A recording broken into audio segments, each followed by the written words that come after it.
Hello, viewers. You are welcome to Impact 45 for the month of May, year 2026. And our topic of discussion this evening is the cost of corruption in Nigeria. You will agree with me that one of the challenges Nigerians have been having, beyond even government this time around, is tackling corruption and be able to reduce corruption to the nearest minimum. And tonight with us on Impact 45, we have Mr. Ayo Emakhiomhe. He's the CEO of Coinbox Limited, a management consulting company. Ayo is a distinguished management consultant. He's a sought-after speaker and trainer. He owns a degree in accounting and MBA from Obafemi Awolowo University, Ile-Ife. He is a member of the Nigerian Institute of Training and Development, an associate of Nigerian Institute of Management, a member of Institute of Chartered Economists of Nigeria. Mr. Ayo Emakhiomhe, you are welcome to Impact 45. Thank you for having me. Good evening to everyone. Yeah, as the topic says this evening, the cost of corruption in Nigeria. What is your view about this topic, the cost of corruption? Do you think corruption is the biggest problem, or is it a symptoms of deeper issue in Nigeria? Do you think the corruption is the biggest problem in Nigeria, or do you think it's a symptoms of deeper issues? Well, for me, looking at corruption in its totality, I would say corruption is the second biggest problem we have, not the biggest problem we have in Nigeria.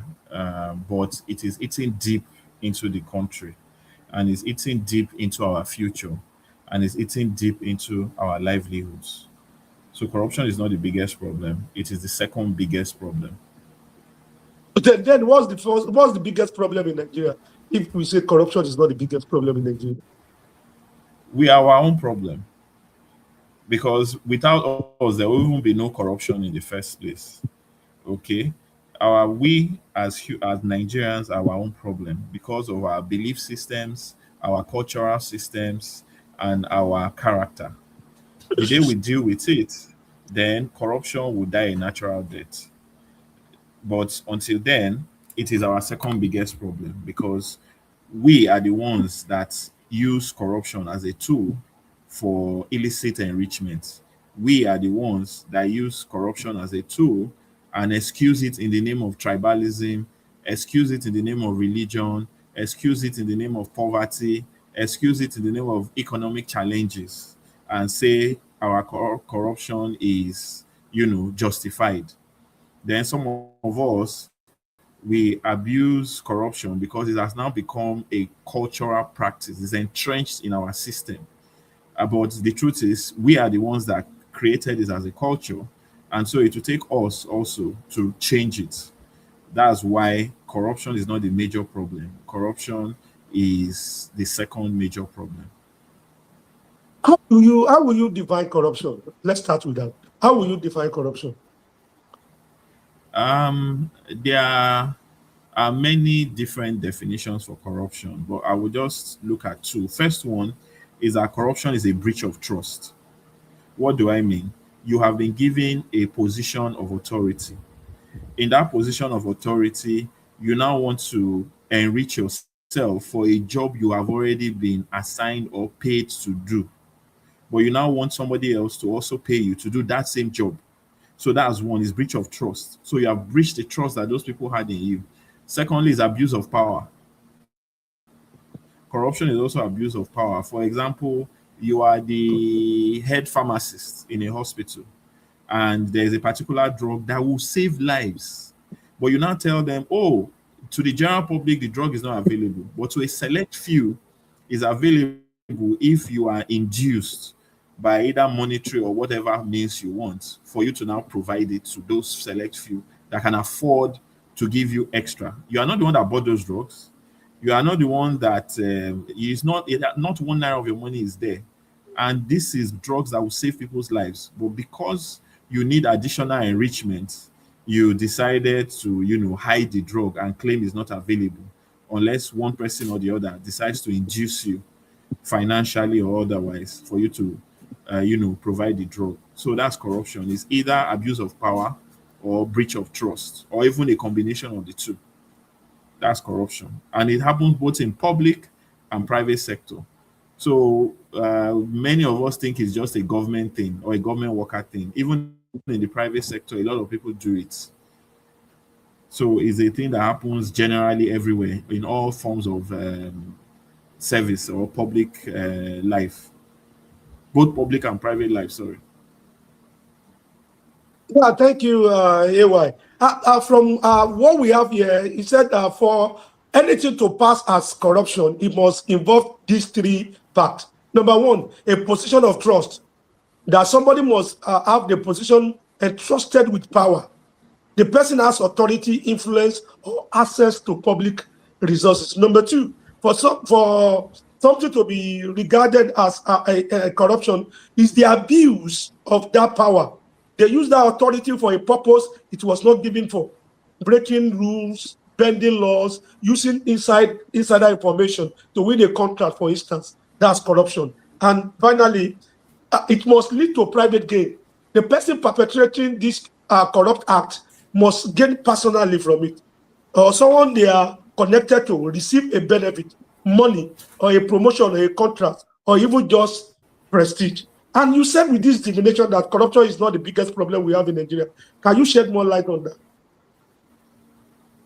Yeah, well, all you said is correct, and you mentioned that that's your second factor, which is that it's for someone in public service. But like I mentioned, it's not just those that have access to public funds. It's both public and private, and it's both public positions and private sector positions.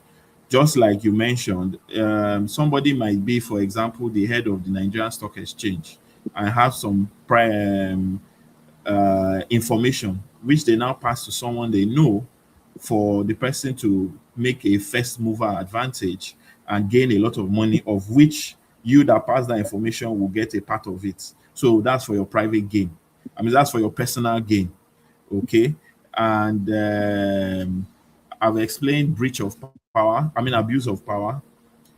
There are some ministries you want to go into today as we talk. To get insight to a certain level, you must settle the man at the door, either the gate man or the PA or whoever, to be able to get access. That's corruption. Then there are, just like I mentioned, in our hospitals, there are a lot of corruption going on, left, right, and center, with many things happening there. Then on our roads, we are very familiar with that one.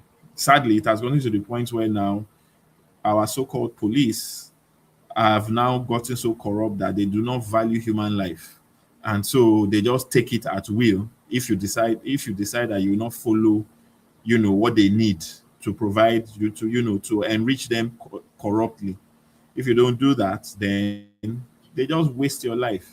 I mean, that's the height of corruption, when human life is no more of value or no more taken to be important. So, and that's the country we are in. And it's so sad because corruption, according to a recent study, I think that was PwC, it affects as much as 37% of our GDP. It eats as much as 75% of our economy. I don't know if I have the time or to be able to break that down into numbers. But what am I saying? What I'm saying is our economy today is about $350 billion. Then when you add, let's just say 30% to that, that's about $120 billion, which means anything you are doing, you have to add 30% to it. And that is not small money. And corruption, and that is why corruption has added to the level of poverty, because every single dime of corruption that is being, I mean, every single dime that is being paid to corruption or added to corruption is increasing the poverty levels, because not everybody that can afford to bribe or settle or induce people. And so the fewer the number of people that can induce people, the higher the level of poverty in the country, which is why the gap between the rich and poor is getting wider and wider. Because corruption is also an element of greed. So, and you know, greed is an insatiable desire. So, if someone was collecting 100 naira to carry out an act that is supposed to be free, it's just a matter of time. The person will be collecting 1,000 naira. And then before you know it, that same person will be collecting 10,000 naira. And I am sure there are people that cannot afford to pay that 100 naira, especially if it was free. Then I imagine how many people will be able to afford to pay 10,000 naira. And that's why, for me, the greatest cost of corruption is the number of lives that are being destroyed directly and indirectly. People that are Yeah, dying. thank you. AY, I want you to explain to an Yes, average sir. Nigerian that is watching us right now, somebody that is on this Okay. watching us live now. How do you want him or her to understand by the cost of corruption beyond the obvious financial theft? How do you explain to an average Nigerian, ordinary Nigerian on Okay. the street, that the cost of corruption Let me beyond just give theft? okay. Let me give a typical scenario. Okay. Now there's an emergency, a life-threatening emergency. Okay, and there is an ambulance as provided by the government. I'm going to give two examples. This is the first one. There's an ambulance as provided by the government, which is available to save this life. But you see, the ambulance, due to corruption, has not been put in good order. The monies that were meant to be used to maintain the ambulance, that is, let the tires be working, let the engine be in top form, let all the emergency drugs in the ambulance be available, has been diverted to another person's personal pocket. It has been diverted to another person's personal pocket. So when the emergency comes out, for example, someone has a heart attack, they call the emergency numbers for ambulance to come. What would they say? The ambulance is not available, and that person dies. That is, it's a preventable death. There are so many preventable deaths every day, in fact, every hour in this country, and the people are dying. Why? Because of corruption. The people are dying because somebody somewhere has decided to enrich himself with the monies that were meant for these people, okay, to save this life. That's in the public sector. In the private sector, okay, you go for a job interview. You are more than qualified for that job. You have the experience, you have the educational qualification, you have the know-how, you have everything. And then all that is left for you is get into the interview room and show them your capability. In fact, you are the best by twice of the next best person. But you get there and you meet the receptionist.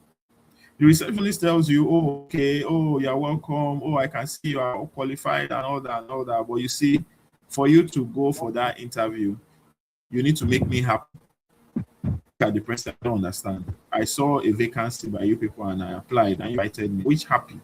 Your management should make you happy. The person said, oh, okay, no problem. If that's how you want to do it. Sit down there. You see the person comes. The person greeting the receptionist says, oh, hold this for breakfast. Oh, thank you. Pushes that person's file inside. That person is called for interview. It happens to the third, fourth, fifth person. You have been looking for a job for how many years now? In fact, you need to come there. So you don't have that happy mood to receptionist. Then the HR manager, Alpha, this person, the receptionist says, don't mind the guy, Ojare, he don't understand the language. Just leave him alone. Let's say that the HR officer smiles and laughs and say, if we don't come. Say, up to 50 people say, we don't want this today. Today is a good day. And they walk away. And then the organization is suffering because all those people they don't even have half of what it takes. But the person that gave the highest amount of money is the person that the HR officer will push forward and say, oh, we can work with this person because there's no other person qualified enough. And then if it's a sensitive work, like an IT work, then there will be systems will be destroyed. The company can even be run under due to the damages that substandard person or sub-qualified person will be brought in to do. And based on that, a lot of lives will be lost company because a lot of people are trusting that company for their tech capabilities. But now they failed to deliver. Why? Corruption. And it's at Thank all you. levels. That's why from the gatesman or the researchers all AY, the let way me come to in there. head. You said quantitatively that the percentage of Nigeria annual budget estimated to be lost to corruption is between more than 30% quantitatively. You said it's more than Not our 30% budget. Our budget is our small. budget In fact, estimated to be lost there to was a corruption. study, GDP over GDP, our gross domestic products. The GDP on the budget is usually a small percentage of the GDP. In fact, based on the calculations that last year we lost over 30 trillion to corruption. That's higher than our current budget. I mean, the last year's budget, if I remember well, I think our state budget was about 23 or 29, excuse me, 20 or 29 trillion. But we lost 30 trillion, which is why the country is the poverty. I didn't say it's not our budget, it's our GDP. And which why I mentioned about $350 billion, while our budget is about 100 billion. So, and 30% of that is the equivalent of the same 100 billion that is to corruption. And that's why the country is not moving forward. That's exclusive of the lives that are being lost, people that are being maimed permanently for life, that are being mentally tortured, that can never remain the same again in the whole of their lives. Thank you, AY, for that explanation. Let me ask you, how does corruption affect Nigeria's ability to attract foreign direct investment? FDI. Oh, awesome. Now, the average investor, you see, money is attracted to value. When I say value, value is our personal traits. Are you transparent? Do you have systems? Do you have structures that run your organization and your country? So when you have a country that has that kind of value, money rushes to that place because money is an element of trust, which means if I give you my money in trust, I expect that by the time I come back, you will give me back my money. And so that's the principle that investors apply in investing in countries. So when they come to a country like Nigeria, okay, and they want to invest and they look at the systems and the structures, there's a policy. Let's use Lagos State. Okay. I think the last governor, he came up with a new structure. Was to personally, but as claimed, I'm talking based on public information now, that it was claimed that that project, this waste disposal project, was to personally enrich him. And he cancelled a system that was working and functional, that affected a lot of lives. Why? It was his personal enrichment. And based on that, he created a new project. So if I was an investor that invested millions of dollars into that system, I would have lost all that money. And for no fault of mine, there was nothing wrong with the system. It was working well.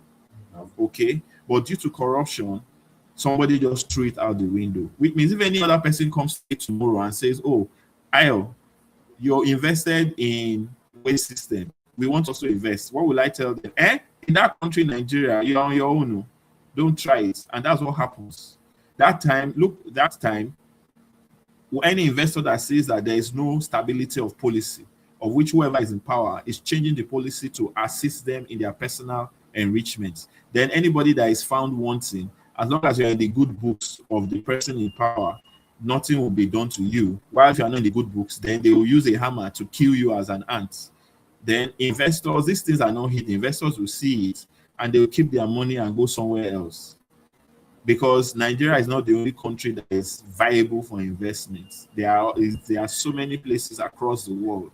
So they rather allow us suffer and die in our corruption than for them to lose their money, okay, by investing in our corruption. So that's why foreign investors, they don't invest much in a country that is defined to be corrupt. If I had a recent index where I think that's Transparency International, okay, that measured the correct, sorry, Transparency International measured the corruption index of our 182 countries to show, as in from the number one, which is the least corrupt, to the most corrupt, which is the number 182. And Nigeria ranked 142 over 182 in that ranking, showing that we are close to the most corrupt countries in the world. Investors saw this, and based on that, we are not likely to get money anytime soon. Thank you for that response. Explain how corruption distorts public procurement and infrastructure costs in Nigeria. How does corruption distort public That's a very procurement and one. infrastructure costs in Nigeria?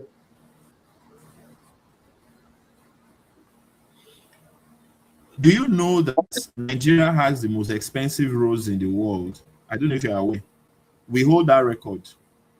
But the interesting thing is, you will think that our roads are made of gold if there are roads, even if the roads exist. But with the roads are not there. Why do we have the most expensive roads? Because of corruption. We are not using anything from asphalt. We are not using anything different from the normal concrete. But it's twice more expensive than what any other country, even the technologically advanced or even the least advanced, will spend to do the same road. And why is it this? It's corruption. So a road that you want to get a contract now to do a 1 kilometer road, you will first go to the committee, the people in charge of the bid, and then you will induce them that your name will be added to the list of bidders. Now, once your name is added to the list, a separate committee is selecting. You need to go there and find a way to induce them to now select you as the preferred bidder. Maybe you, because usually there'll be like 1 or 2 preferred bidders from which they will now pick one. Having induced those ones, you might now be 1 or 2, and people will be giving preference to the highest settler or the highest person that pays the highest amount of corruption. Having done that, then when it's now time to select between you and the other company, you will still now have to go and look for whoever is in charge and still settle. Which means by the time you are done, the total cost of the project you would have used as settlement, and then you now win. So when such project contracts are now awarded, what happens? Number one, you will now have to ask for, what do they call it again? Adjustment to the price. And they claim economy. They claim inflation. That's what's causing it. You now 100% adjustment. You and I know the 100% adjustment was to get back the money you had spent inducing those people, to get them to choose you. Then the common thing is they'll now contract it out to somebody else that knows the job, of which the person, instead of giving the person the actual amount they need, you now give the person, probably, if you are somebody with the heart of God, 70% of the money they require, while you keep the 30% as your own profit and walk away. That person with 70% now has to cut corners to be able to deliver on the project. If he's not corrupt, such a person is corrupt, they will just pocket that 70% and walk away, and there's no project. They will give all kinds of excuses but those that have church mind, as we say it,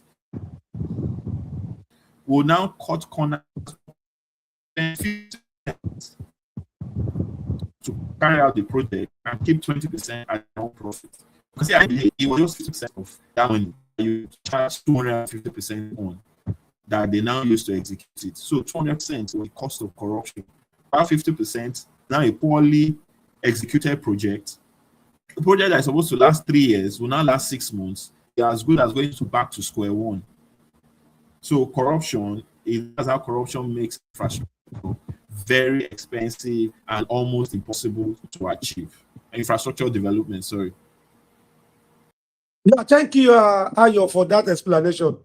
I want you to explain to us, how can corruption fuel insecurity? This banditry, this Boko Haram, how can corruption fuel or encourages insecurity or banditry?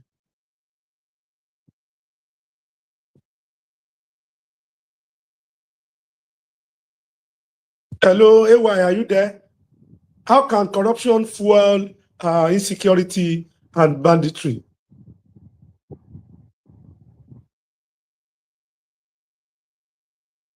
Do we have Ayo still with us?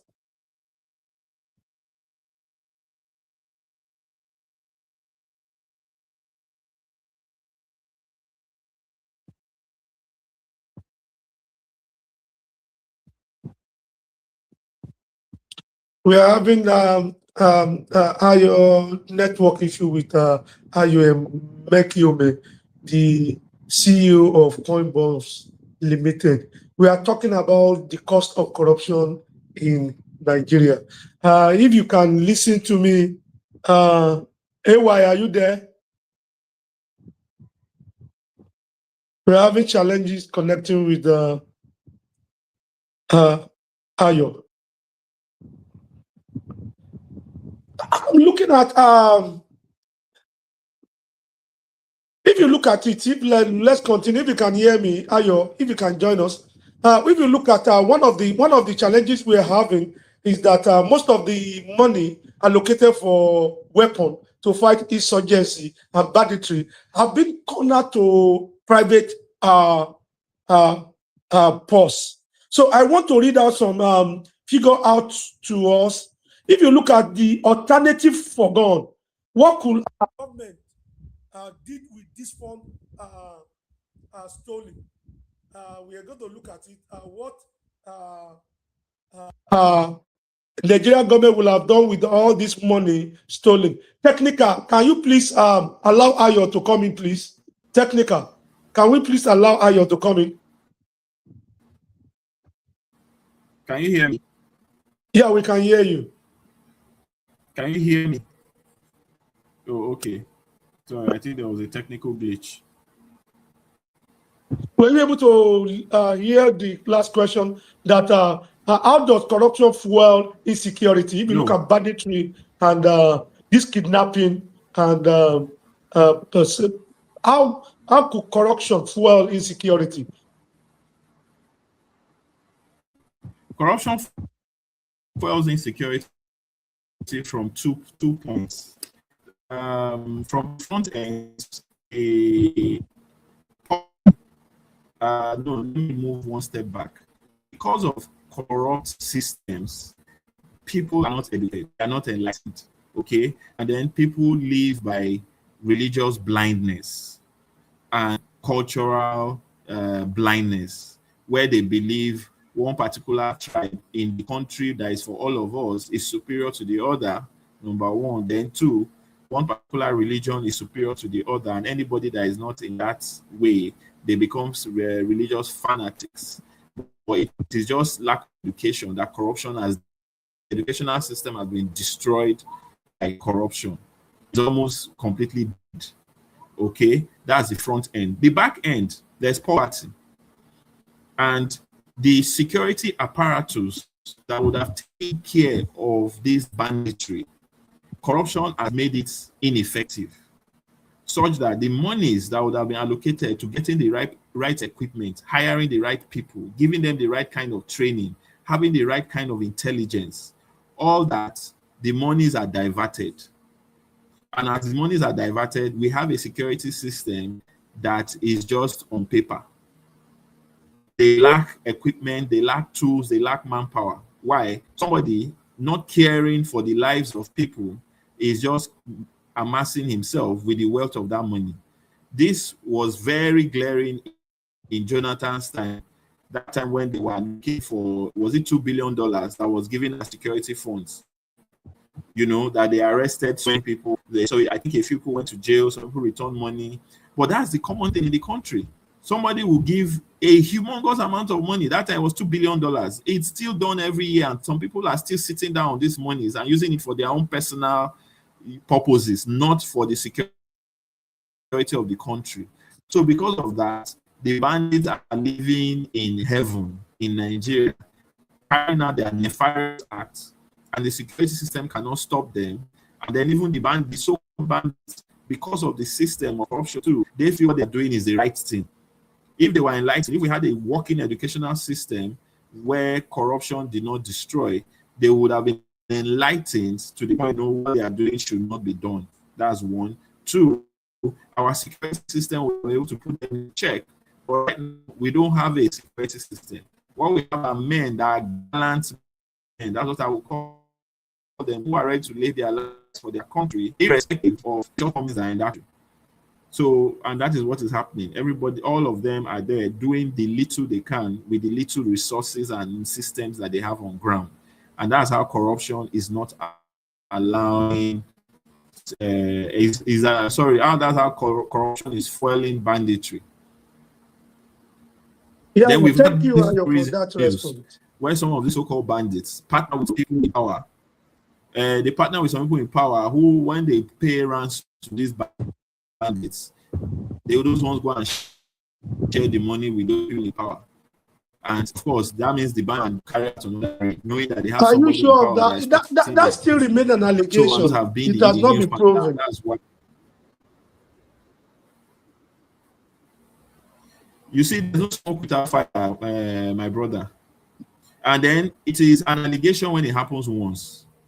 It is now something you look at with one eye when it's, but it is now common in the media. Being that it's common in the media, it has gone beyond allegation. Because it has not been proven doesn't mean that it's not real, because it is now happening so often where one person in power or the other is being accused of having a hand in it, and they neither agree or deny.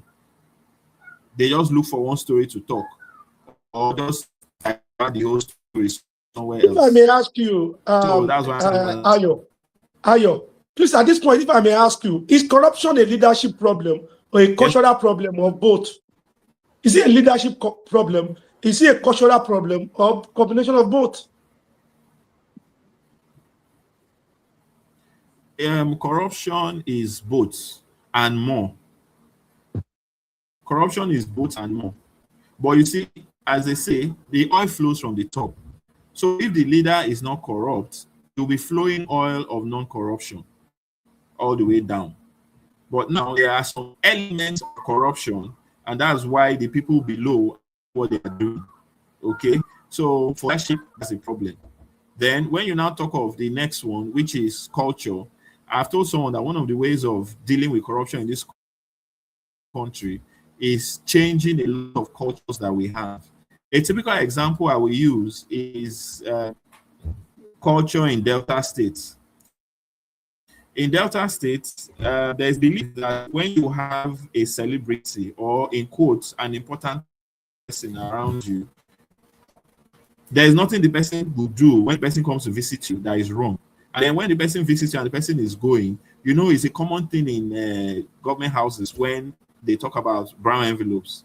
So when that important visitor is leaving, you give the person a brown envelope as your appreciation of such a person coming to see you. But for me, that's the definition of corruption. It is a big, and there are so many. For example, there's also the culture that an elder is never wrong. What they say is correct, whether they are, and then you cannot accuse an elder of lying, even though you and I know that this elder is lying. But because of culture, you cannot tell the elder that this thing you said is not true. They will tell you have to go and meet another elder to now go and talk to that elder. That's corruption, and that's our culture.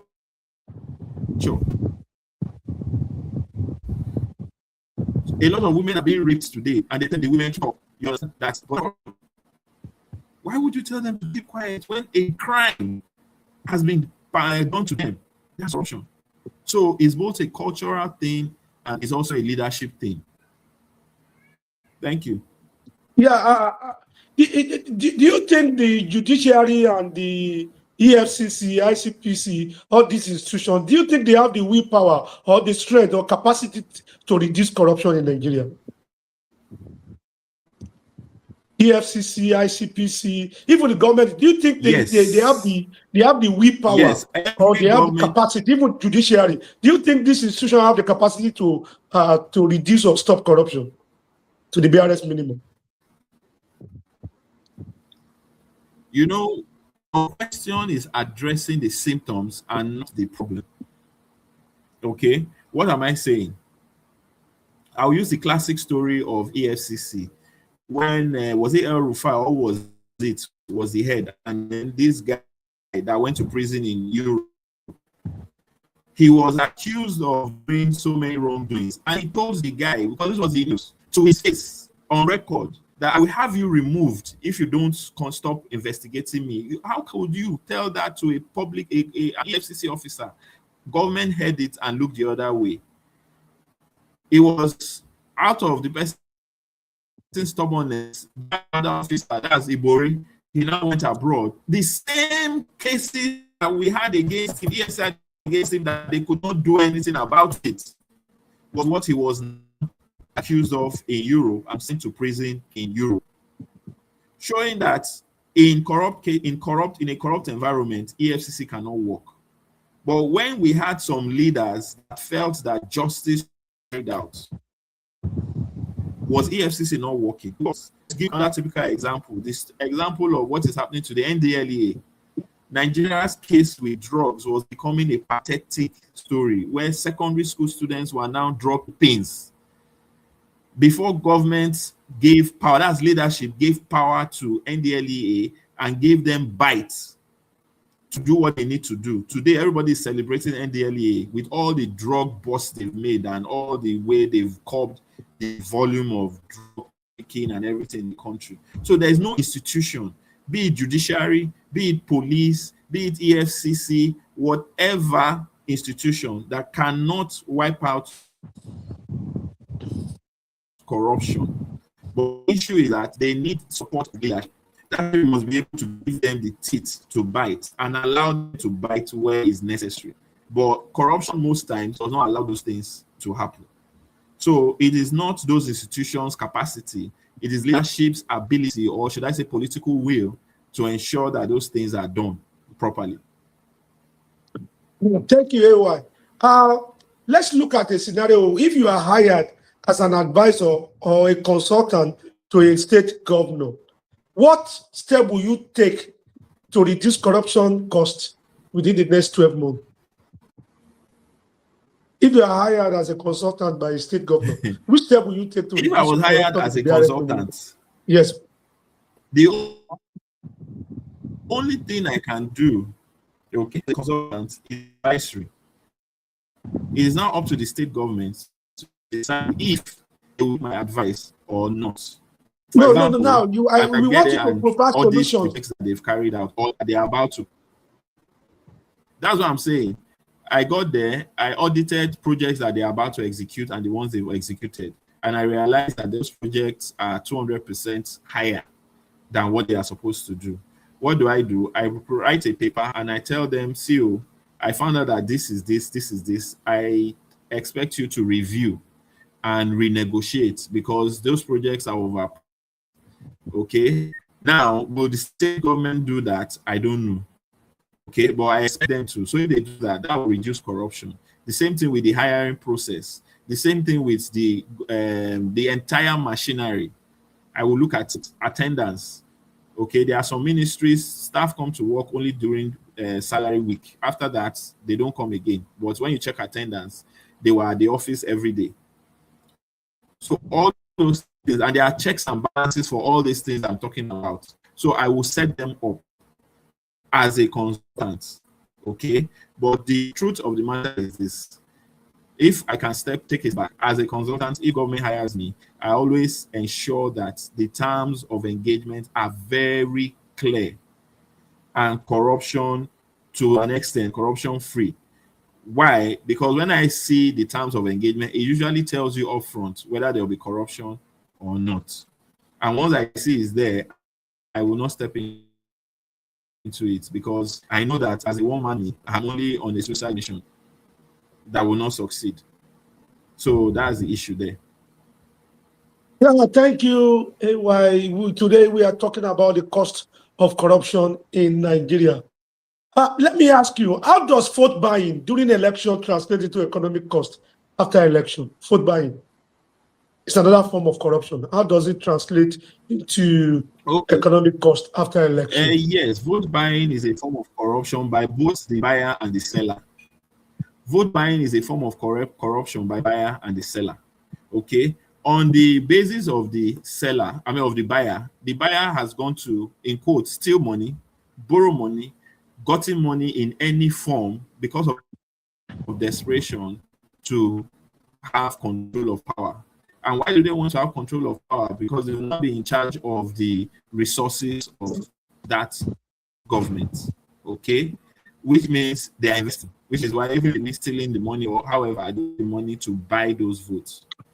The seller is hungry and the seller is desperate, and the seller is in looking at life. The seller believes that with 1,000 naira, he can feed himself for one day, and so will sell his vote for 1,000 naira. While the buyer knows that by the time I buy that vote for 1,000 naira, I will be in power for 4 years. So in those 4 years, I will spend the first 3 years keeping my money plus interest, and then the remaining 1 year, I will look for what little I can do add value to the system. So when you look at it, by buying vote, selling and buying votes, you have thrown away 4 years of your life in the name of just 1 day of feeding. It can even be 10 days, because sometimes some people collect as much as $10,000. Today, in the economy of Nigeria, what will $10,000 do for you? It will not feed you for more than 3 to 6 months. And then after that, you have 3.5 years to suffer for that decision, which was corruption. And so at the end of the day, to now hire substandard people, unqualified people, because those people that usually spend that money, they are not qualified for that position. So when they get there, you cannot give what you don't have. They will not be able to do anything tangible. And so you'll be moving 1 step forward and 2 steps back, either a state government or a federal government or a local government. And so that's what vote buying does. It moves you 2 steps backward and only 1 step forward. Yeah, thank you for that response. It happened because of corruption. Yeah, thank you. If you look at the reality on ground, high-profile cases and low conviction rate. Why? If you look at it, despite the case of the allegation, the judicial outcome often reveal a system where accountability is rare. If you look at some ministers dismissed since 1992, 22 ministers have been sacked or suspended. And often at times, this high-profile corruption. For instance, Peter Edu was suspended over allegation of 585 million money laundering. We have few convictions. Out of 58 former governor probe, only 4 have been convicted, e.g., Joshua Dariye and Joy Iyame. Many cases are dismissed, struck out, or slippery dragged on for over a decade. You know, you mentioned the case study of former governor James Ibori of Delta. He pleaded guilty in London court for fraud, yet many related domestic cases against other officials remain unsolved. Why do you think we have a lot of high-profile cases unresolved in Nigeria, no conviction?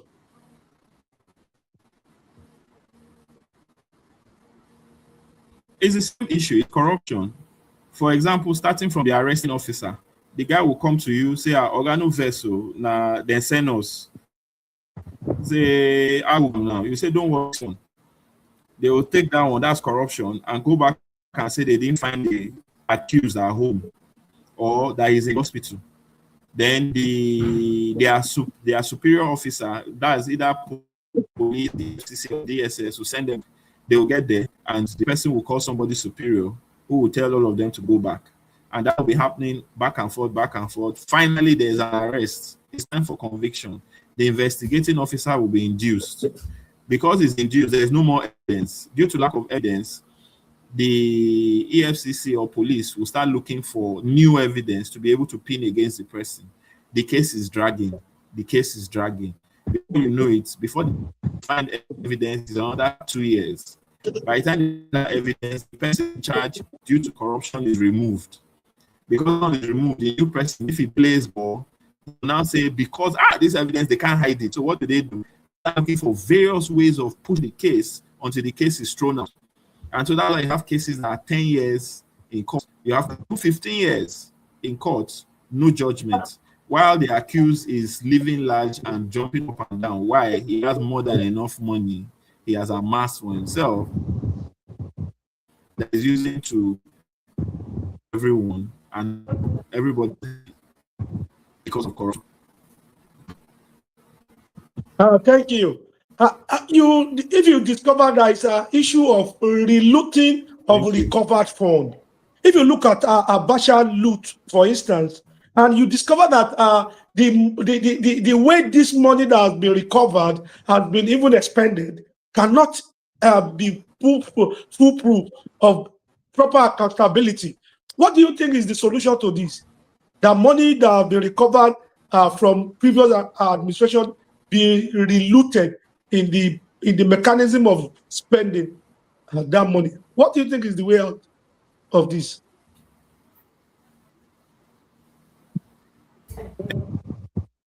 What I would say is this is one of the reasons why even those foreign countries that have this money are very reluctant to release it, because they know that the money will not be put to good use.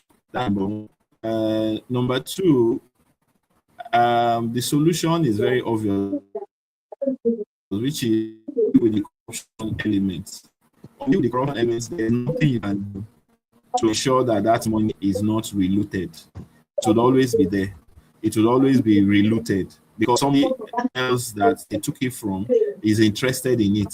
So if you collect the money from Peter, Paul, that is also corrupt, who is the one in leadership, will now collect it for himself. So that's what has been happening. Somebody else in government is interested in it, or even the person that was taking it from would have his in government say, okay, you know, I'll release this money to them. When it gets to you, just take 10% and give me back my money. And that's what was happening. So the money just keeps going back to the person that was claimed to have looted it. Yeah, thank you, Ayo, for that explanation. You know, as an economist, when you are looking at the cost of something, we can refer to that as the alternative forgone. The cost of a thing in the economy is the alternative forgone. All this money that have been stolen from private and public cover, if you look at the cost, the alternative that this money will have gone into infrastructure, healthcare. If you look at Abacha loot alone, $311 million US. This is currently completing the second Niger bridge and Lagos-Ibadan Express without diversion. Similar strategic project could be finished faster. Whistleblower recover over 800 billion, sufficient to fund the entire 2026 health budget. That's 2.48 trillion. By the third of built multiple new universities. This money that has been stolen or been diverted can do so many things in Nigeria. If you look at security fund fraud, 15 billion US dollar, approximately equivalent to half of Nigeria's current foreign reserve, representing a massive drain on national security capacity. Do you think most of the infrastructure will lack, or medical care will lack, or processes will lack in Nigeria? Do you think if this money have been judiciously used, do you think most of these things will have been fixed?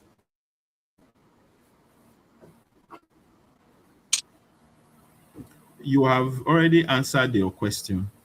The truth is, just like you are saying, if all these monies were diverted, okay, Nigeria would have been a first world country today, because we would have not been complaining about roads, we will not be complaining about power. Remember, there is power corruption with power fraud where trillions are missing. So we will not be complaining about power. We'll have 24/7 power. We'll have bridges. Our healthcare system will be world class, number one. Our education system will be world class. But due to corruption, none of this is available. Is the reason why we have abject poverty, that we are the poverty capital of the world. Because corruption is corruption. Let's look at it. So, and to deal with it is political will.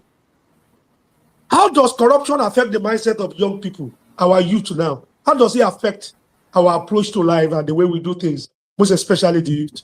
How does it destroy the fabric of a nation? Corruption. Let's start with Minister Betta Edu. You know, when they hired her, they said she is representing the young generation. That, you know, they are the hope of the country, the hope of the future. Wasn't it what they said? And so, based on that, the government is now doing well. But what happened? Within 6 months, she had taken how many billions? Stolen, sorry, how many billions? Showing that the younger generation are more corrupt than even the current generation. When you ask some young people today, what do you want to do? I want to be a politician. You ask them, say, oh, that's a good career option. What do you want to do? How do you want to transform that? I'll say, transform what? They are not transforming anything. The only life they want to transform is their own and that of their family. They want to be a politician because they find that that's where you make quick and fast and easy money. So it has warped their minds such that they don't know the difference between good, bad, and ugly. All they know is self-enrichment at the detriment of the citizens of the country and to the detriment of the country itself. So that's what corruption has done to the younger generation. God help the Federal Republic of Nigeria. Let's look at it now. This is our minimum wage of 100,000 naira. How does it draw the line between survival and corruption when we are paying minimum as wage of 100,000 naira per month? Minimum wage is 77,000. I think it has been reviewed in some states. It does that currently Labour is proposing it to be officially it's 77,000. I'll be 70,000, sorry. Officially it's 70,000. So some states, I think one or two, are now looking at 100,000. But Labour generally is now requesting the 70,000 to be reviewed again to 100,000. So the issue is that the solution? I'm sorry to say, but it's not. It is not reviewing the minimum wage. It is reviewing the system that feeds on the minimum wage. Okay, for example, the economic indices, inflation has been rising at an astronomical level, which means inflation as at last time, I think it's now about, is it 23 or 24%? That means if you are on a salary of 100,000, before that 100,000 hits your account, you've already lost 25,000 naira. You have already lost it. So if you are collecting 100,000, your salary is actually 75,000. Okay. And what that means is this: even if your salary is reviewed, inflation will only be on the rise. And as inflation is rising, your salary is dropping. And as inflation is rising, and inflation is rising higher than the level of salary that are being reviewed. So unless the economic indices, our GDP, it has dropped. Our GDP used to be over 500 billion. Today is about 350. That's almost 40% reduction. But the economy is bigger as it is. That when you look at the numbers, it's bigger. But the real numbers, which is the real GDP, has dropped drastically. Those are indices that needs to be addressed by the government or that needs to be addressed in the economy. Unemployment is astronomical. That needs to be addressed. The number of people that the industry is dying more and more. It is not growing. Industry should be addressed because they are the employers of labor. Agriculture should be modernized. Education should be worked on. Okay. Transportation, which is the live wire of commerce, should be addressed. If all these things are addressed, it's not about minimum wage. Minimum wage would always be okay. But the economic indices is what should be addressed and not minimum wage. Because there is no minimum wage that will ever catch up to negative economic indices. It can never. But do you think 100,000 per month can do you think the need for even more income, because the 100,000, the salary cannot take average Nigerian workers? So do you think this can also fuel corruption by this? And most especially the civil servant?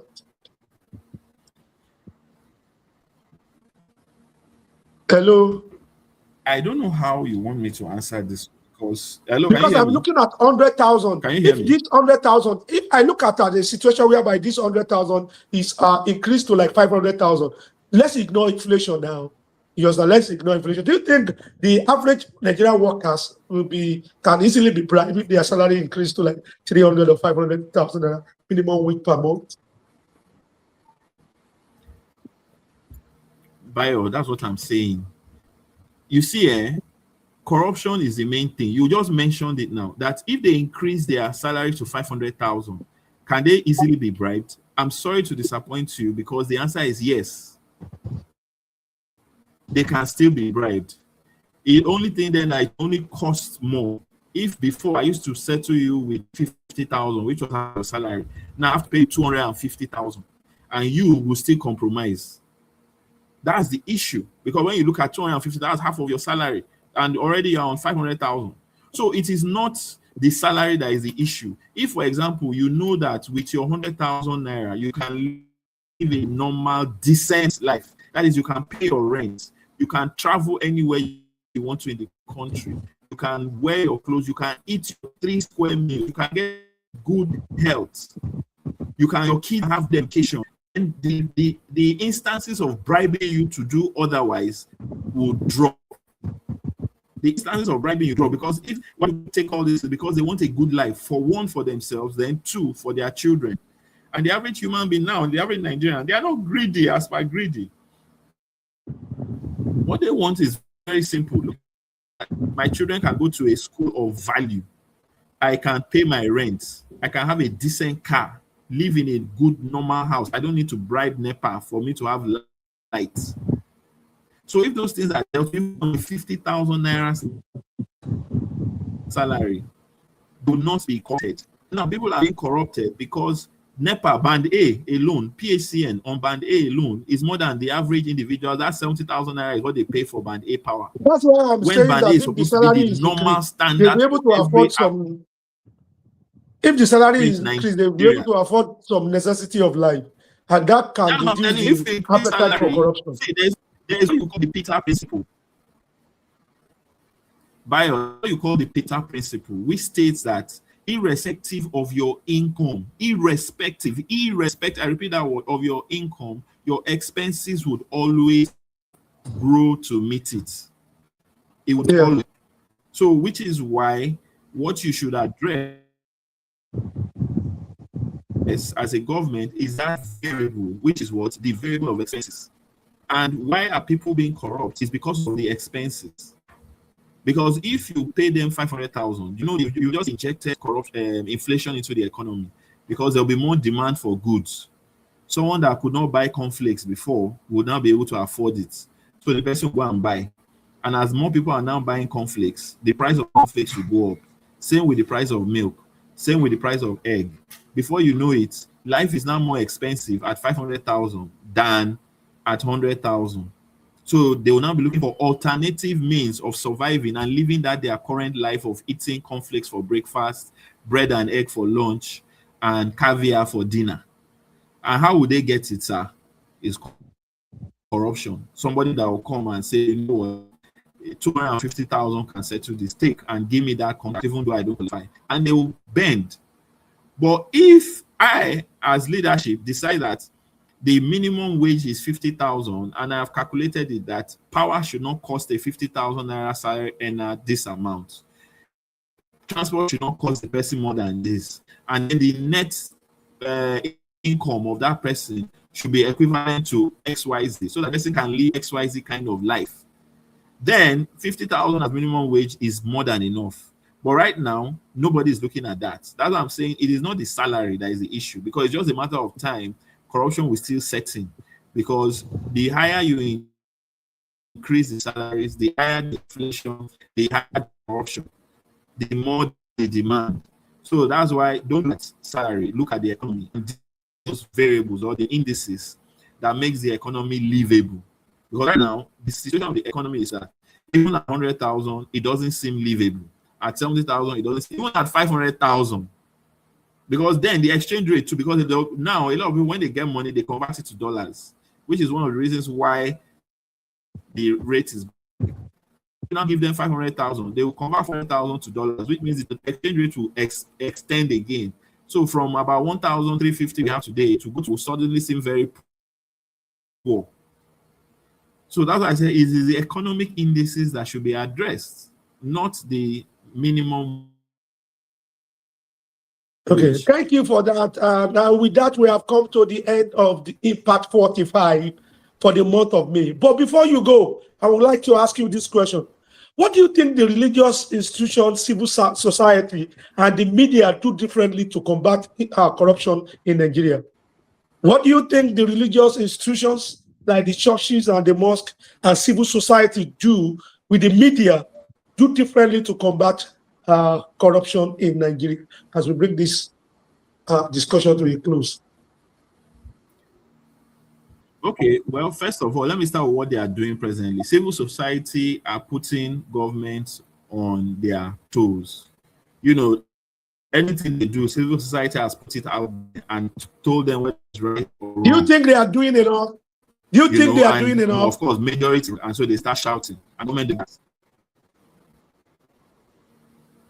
they can do better, but they are also limited with their resources. But even with the one they are doing, with the state of the economy, I think they are trying. But just that, yes, they can do much, much better.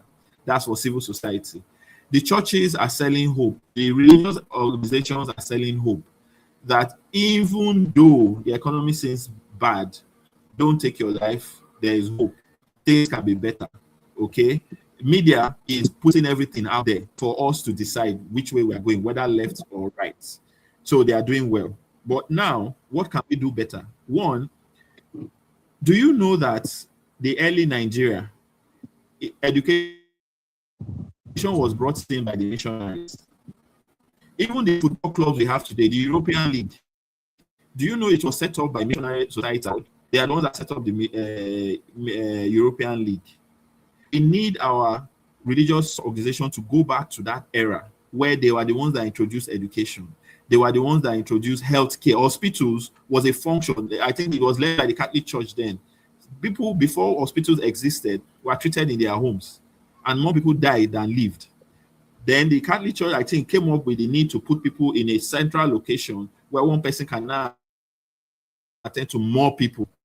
And so they brought in hospitals, and proper health care because systems started being created.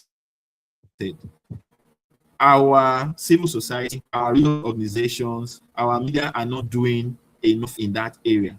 Because sometimes they said one of the best models of fighting corruption is creating a parallel system.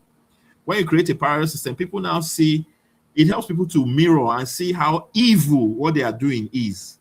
Because when they see, oh, these people are living well because of, that means if I stop this my wicked way and I follow this other way, people would actually bless me and then stop. And how do you create a parallel system? It is all these organizations that are to create a parallel educational system, a parallel healthcare system, a parallel economic system. With that, people will start shifting from their corruption ways. And then all these organizations, civil society, religious, media, would be leaving legacies behind of how, a country should be. Not just shouting and shouting. So those are the things I expect them to do. For example, I was discussing with someone day before yesterday. We said, what can the Nollywood industry do to make Nigeria a better country? We said, it's high time they stopped selling only the evils of the society. They now need to start selling what will a good economy, a good society look like. For example, I have this SWAT, they call it, or Blue Bloods. Talk about police, the evil and the good, but more of the good. It inspires a lot of people to want to join the police and, inspires the police to live up to that standard. Why can't we do that as a country? I mean, as a Nollywood now. Start doing movies of how would a good police system look like? How would it look like? How would a good infrastructure system look like? How would a good security system look like? How would a good educational system look like? In Australia, there is this movie called Bluey. They felt that families were being disjointed and didn't have a good way, of living, and they didn't know what to do. So they now created this cartoon for families to look at to help them see how a good family should live, so that they will emulate it. And it has been working. Where is that in our Nollywood? You get? And how is our media helping with that? So our media should not only publicize bad and evil. They should also start publicizing such good information and let it inspire people to do even more good. So that is what I would say all of them should do: the religious organization, the civil society, and also the media. Thank you. Thank you. Thank you, Mr. Ayo Emakhiomhe. We have come to the end of Impact 45 for the month of May, discussing the cost of corruption in Nigeria. Until we come your way in the month of June 2026, that we discuss another interesting social and political topic on Impact 45. And I believe that we've been able to at least be ably informed on one or two things on this program. Thank you till the month of June. See you then on Thank you Impact very much 45. for having me. Goodbye to everyone. Thank you, AY, Thank for you. coming Bye. to Impact 45. Bye.